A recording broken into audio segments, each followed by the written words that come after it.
What are the creepiest videos or pictures on the internet? Story 1, Scuba diving on the Great Barrier Reef. Newlywed couple came to Australia from America for a honeymoon.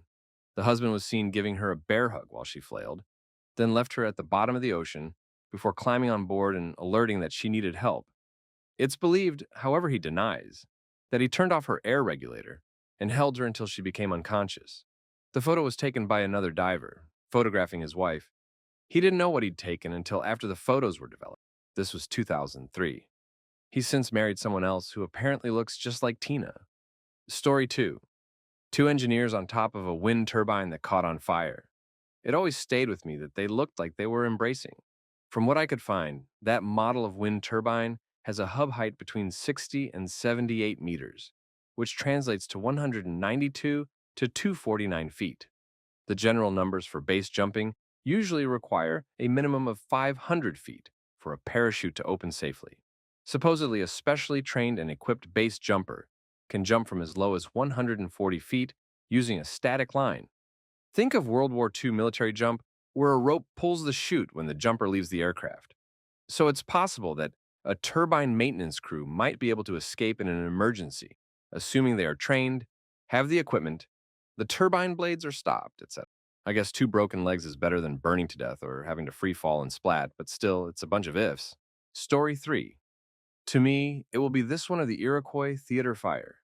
When this photo was taken, around 600 people were trapped inside the building in pitch darkness. The story? In 1903, a fireproof theater opened in Chicago, IL, and proceeded to host a play called Bluebeard. Around 600 people attended, but midway through the performance, it is believed that an old arc light shorted out and caused one of the stage curtains to set alight. The theater was not equipped with fire extinguisher, but rather a fire extinguishing powder, which was inadequate. The fire spread to other curtains, and a fireproof curtain was lowered, but snagged halfway down on a light.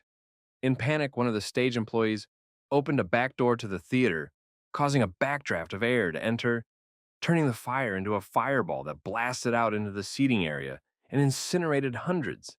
Some people in the upper seating areas had left the playroom. However, they became trapped in the narrow corridors due to the fact that some of the non-opening windows into the vestibule resembled doors, and some of the proper doors used an Espagnolette bascule lock, an old French lock that most Americans had no idea how to manipulate. As a result, people began piling up at these doors because the poor people at the front had no idea how to open them. Story 4. There is an Aussie film called Lake Mungo that is a very good depiction of how photos have haunting details in the backstory. Very haunting and cerebral film.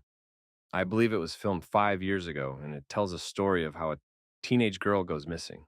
The family begins to notice she is standing in the background of some photos that were taken over a year after her passing, even after the body was recovered from Lake Mungo. Cell phone footage was recovered, and the family begins to get very disturbed. The film was made before Paranormal Activity, and it was very well done. Highly recommend it. Story 5. Vladimir Komarov's funeral. Russia was going to send a guy into space, knowing that the ship had over 200 structural instabilities. It was a total suicide mission, and everyone knew it, including Komarov. Now, I don't know all of the in-between details, but for whatever reasons it boiled down to either Komarov had to go, or his friend Yuri Gagarin, first guy in space ever, was the second in line, and would die in his place. Vladimir Komarov goes, the ship fails, and he screams the whole way down, cursing everyone who sent him up there. Story 6. Inside a crashing plane. With no survivors. This is a photograph developed after it was found in the debris of Air New Zealand Flight 901, which crashed into Mount Erebus, Antarctica during a 1979 sightseeing flight. All 257 on board were deprived of life. The photograph was taken out of a window, and brown fluid is splashed against it. This is most likely hydraulic oil or fuel, which has sprayed against the window due to the impact of the engines and wing with the mountainside. There also exists video footage from within the plane earlier in the flight, and at the moment of impact. However, this is difficult or impossible to find online. Story 7. After a Lahar demolished her home, Sanchez became pinned beneath the debris of her house.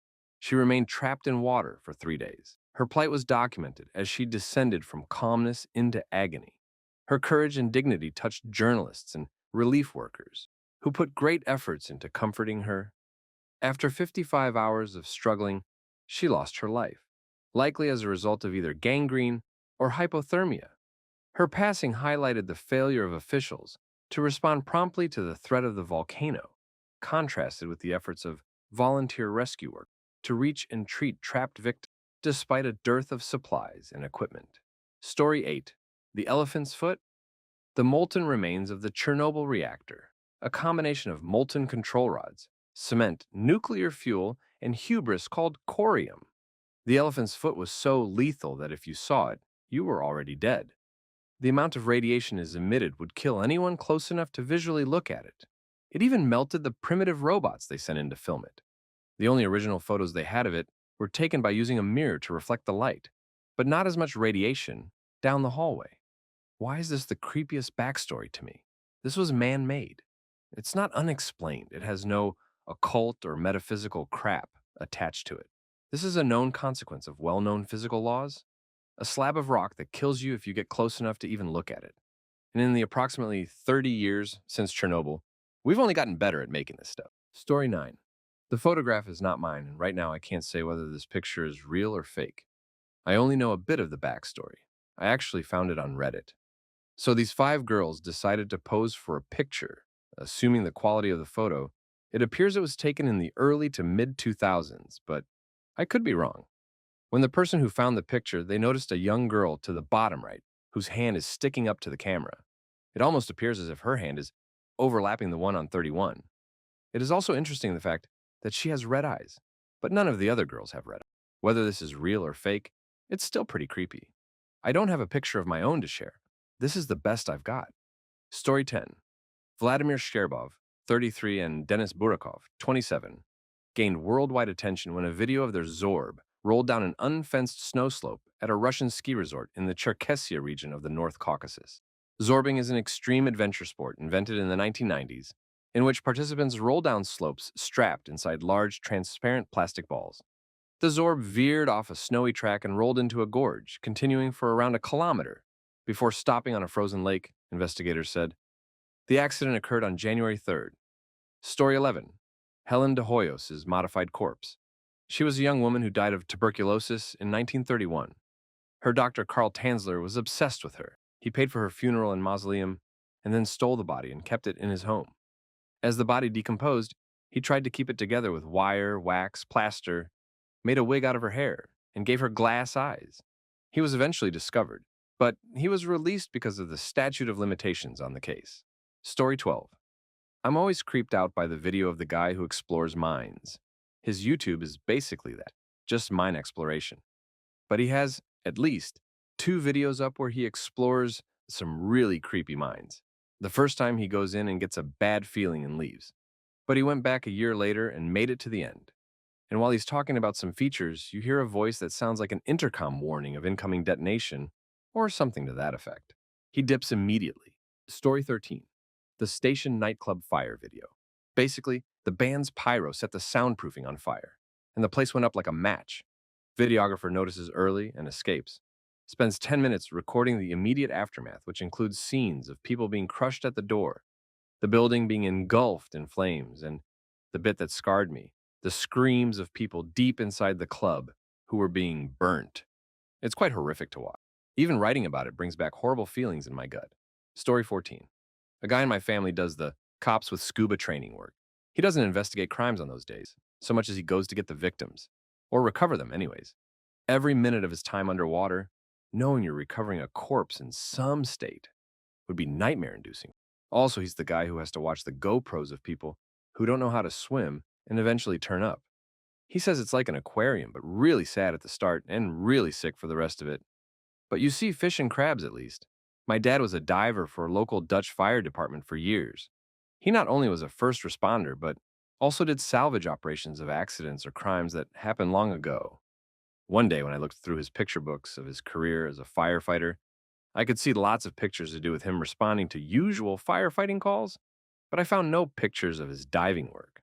When I asked him about why there were no pictures, he responded with something along the lines of, because seeing half-decomposed bodies in an aquatic environment is the stuff of nightmares. Stay the hell away from even trying to imagine.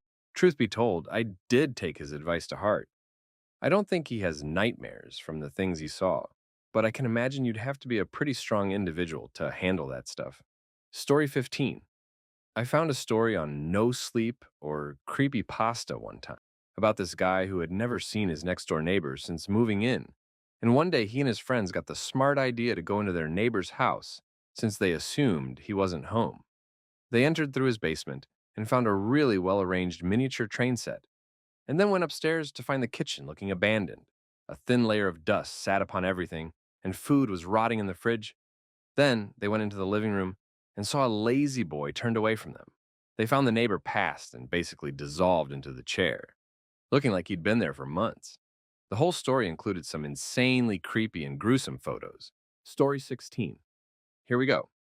It was in October when I started watching these videos on YouTube, a variety of channels, Sir Spooks, Nukes, Top 15, etc. It was kind of okay at first, but as I started to watch more, I got really creeped out by these paranormal videos. Things like Wendigos or Skinwalkers, etc., witches, SCPs, YouTubers gone missing, the rake. That one video of a man going to the mines and seeing this chain dangling amongst the others that are still. I'm still creeped out and paranoid about this. I look around at night so that nothing is around. I also get scared when things make noises and I cannot sleep properly. Since then, I've nuked my history on YouTube and my browsers. Never in my life am I going to watch those again. Never. Story 17. A few years ago, I used to do some business on the dark web. I just carried packages in my car from point A to point B, no questions asked. None of that crazy hitman and dealer crap you read about. A great part-time job compared to my crappy cashier job at a local coffee shop. I got paid a decent amount, too, anywhere from $30 to $50 a trip. This was a decent amount of money for a sophomore in high school. I'm getting carried away. I'll get to the question. There was this one particular night where I got a call from my boss. He said I needed to pick up a package at this location. I was like, man, I've got a test to study for. My boss then said, my client says it's very important he gets it ASAP. I'll throw in 10 extra dollars if you can go. That was enough to convince me that I had to get off my butt and go deliver my package. I drove to the location and picked up the package, if you can even call it that. It was an envelope, like the ones you would write letters in. I never had to carry an envelope before, so I was very intrigued on what could be inside of it. I had an early start, so I had time to spare. I couldn't get it out of my head. I had to know what was in the envelope. I then thought to myself, I can open the envelope, see what's inside, and go to a gas station or something and get new envelopes to make it look new. So that's what I did. I pulled over in the parking lot and held the envelope in my hand. I had a little feeling in the back of my head telling me not to open it because I was instructed never to mess or tamper with the packages I was delivering. Then I slowly tore open the envelope. I shook the envelope, and two small pictures fell out onto my lap. I held them right to where the light was coming through my window. They were low-resolution Polaroid photos. It took me a second to process what I was looking at. They were photos of two bodies. One was titled #16 and the other #17 in blue ink. I heaved and opened my door to barf on the pavement. I quickly put the two photos back into an envelope and ran into the gas station to get a box of envelopes. I very tediously put the evil photographs in the new envelope and took a minute to gather my sanity. The rest of the trip was completed without any complications, and I got about $70 from my boss. Those two photos will be burned into my mind for as long as I live. This is the first time I've told this story to anyone. Story 18. Lisanne Froon and Chris Kramers managed to document getting lost in the jungle in Panama.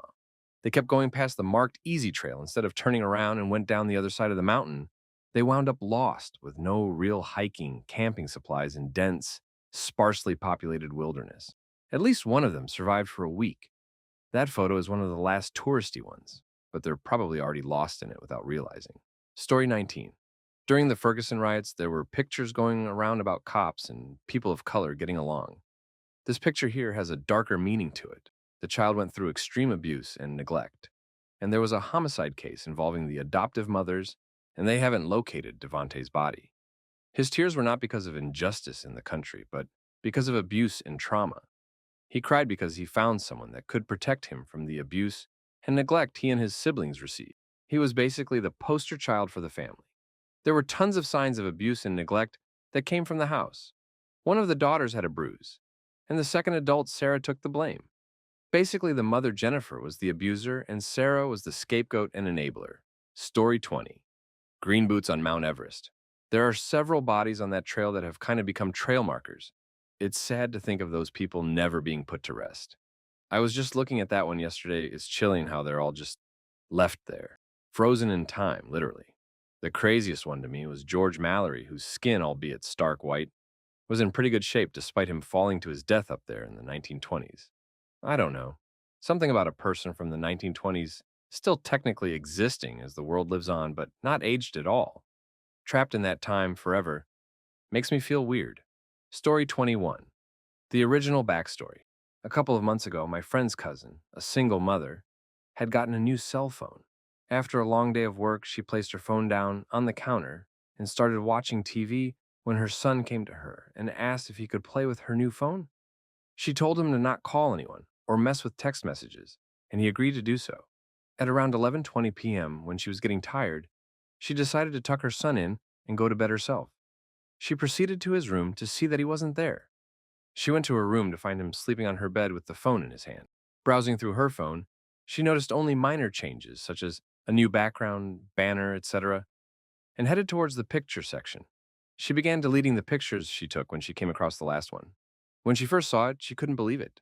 It was her son, sleeping on her bed, but it was as if the picture was taken by someone else above him. It shows the left half of what seems to be an elderly woman's face. Story 22. There's a photo which I won't post because it's absolutely haunting and I can't get it out of my head.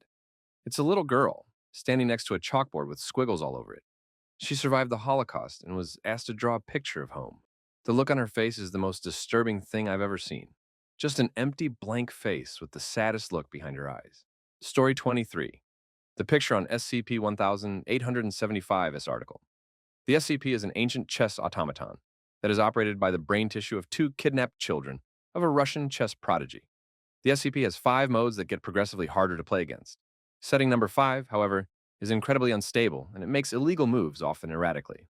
After it was put off of the setting, all the computers on the site where 1875 was contained received mail that seemed as if sent from a researcher. Instead, it contained a cognito-hazardous image, which, while not dangerous for us, is incredibly creepy. Another detail that makes it much more dark is the fact that the chess pieces are carved out of human bones. Imagine if that happened in real life to 2 poor Russian girls. It's the only photo that's been redesigned for the website, which makes it creepier. The SCP-106 photo went from creepy to a horror game screenshot. 1875 used to look a little funnier. They changed it only slightly, but it's a little more disturbing now. Story 24. On 28th of September 1994, the Estonia ferry sank in the Baltic Sea on a journey from Tallinn to Stockholm. This photo was taken by a man named Mikael Oon as he was sitting on the side of the sinking ship. He thought that the flash from the camera would catch the attention of other ships or helicopters. The film was badly damaged by seawater, which explains the green tint in the photo, but what he captured might be one of the most terrifying photos ever taken. Both Oon and the man in the photo, Janu Asir, survived the night, but 852 people passed away. Story 25. The Pashchanka Bonefields. This pic is one of them with this caption: German 6th Army remains in Stalingrad. In the early 1990s, Walter Seladek of the Austrian television network visited Volgograd Stalingrad to see where the 50,000 Austrian members of the destroyed German 6th Army had perished and were buried. It is a place where the grass didn't grow for a year after the battle, where runoffs after the winter thaw for over a year after the battle were still pink with the blood dot until 1989, the Stalingrad battlefield and hundreds more World War II battlefield within the Soviet Union had been deemed sensitive areas, closed to foreign visitors. Sedilek was there visiting in 1980 to 81. He stood where the contours of former trenches and dirt bunkers are still recognizable. Seladek drove an hour across the battlefield to a site near the town of Pashchanka. In shock, he stopped his car and got out. There he was astounded to see that the gullies and slopes of the steppes were littered with sun-bleached bones. Walter Seladek described the horror. There you are, standing beside an open field, and you are confronted with things you cannot believe, things you have never seen in your life, things you would not think possible in this day and age. There in the open fields, all the way to the horizon, are the skeletons of human beings, just lying there in the open fields. I don't mean a few. There are hundreds, thousands, tens of thousands. Human remains lying in the fields. Human skeletons as far as the eye can see. Story 26. There's one photo that shows a werewolf running up the stairs, taken from the top of the staircase. The reason it's scary is because the staircase looks like my own, and the house. And I always had a weird sense of something chasing me up the stairs when it's nighttime, so it was pretty creepy seeing. Story 27. The picture with the shell-shocked soldier. Holy crap, it's terrifying. You have got to listen to Hardcore History by Dan Carlin, specifically the latest episodes on World War VIII, entitled Blueprint for Armageddon. The episodes release like every 3 months. I only say this because when I discovered the show, I assumed it had ended. Luckily, I stayed subscribed to it anyways and discovered it was ongoing. Anyhow, Carlin does a great job explaining how insanely traumatic World War I combat was. To boil down what might be behind those soldiers' eyes, the front lines were very static in World War I, and it was incredibly dangerous to pop out from a trench, artillery, rifle fire, etc. So if someone passed, they would be buried in the trench, and you'd stay there for maybe a year, knowing you're walking on your friend's body. The bottom of the trench would sometimes have a bounciness to it from the bodies. There would be bodies buried in the walls of the trench. On one account, soldiers began shaking a hand that stuck out for good luck. The mud and muck was relentless. You might spend a month in a foot of standing water. The artillery fire was more or less constant. One soldier describes it as being tied to a post and having someone swing a sledgehammer at your face over and over and over again. If the shrapnel didn't find you, the gas could. Scientists at the time, or shortly after, began to realize that anyone, no matter how brave, would eventually break under such conditions. Whether that meant you couldn't sleep, pissed yourself regularly, had uncontrollable seizures, blindness, or just general hysteria. Your military would treat it one way, a firing squad. Cowards set a bad example for the other troops.